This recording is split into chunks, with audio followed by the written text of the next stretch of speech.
Private పాఠశాలల్లో కూడా విద్యార్థి నిరుపేద వర్గాలు వారికి విద్యా సదుపాయం కల్పింప చేయడానికి ప్రభుత్వ బాధ్యత భావించి ఈ రీఎంబర్స్మెంట్ ఆఫ్ ట్యూషన్ ఫీజే ప్రవేశపెట్టడం జరిగింది.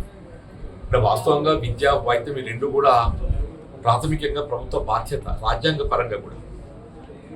రాజశేఖర రెడ్డి గారు ఏదైతుందో అటు ఇంజనీరింగ్ కళాశాలలో కానీ, ఇటు సాధారణ ప్లేన్ గ్రాడ్యుయేషన్ కానీ, ఈవెన్ ఇంటర్ స్థాయి విద్యార్థులు కానీ అన్ని స్థాయిలో బోధనకి ఏదైతుందో ప్రభుత్వ పరంగా ఈ విధంగా రీఎంబర్స్మెంట్ విధానాన్ని ప్రవేశపెట్టి వారికి అండగా నిలవడం జరిగింది.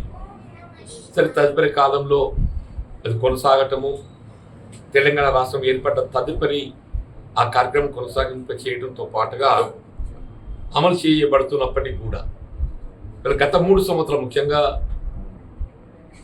2021-22 కానీ, 22-23 కానీ, 23-24 కానీ, గత 3 విద్యా సంవత్సరాలలో గత ప్రభుత్వం ఏదైతున్నదో, గత టీఆర్ఎస్ ప్రభుత్వం ఈ విడుదల చేయవలసినటువంటి యొక్క ఈ ట్యూషన్ ఫీజు రీఎంబర్స్మెంట్ విడుదల చేయబడలేకపోవడంతో పేరుకపోయి ఇటు కళాశాల యాజమాన్యాలు ఏదైతుందో విద్యార్థులకు మరి వారికి కావాల్సినటువంటి విద్య పూర్తయిన తదుపరి సర్టిఫికెట్లు ఇవ్వడమే కానీ వారి కళాశాలల నిర్వహణ కూడా భారమైపోతుంది.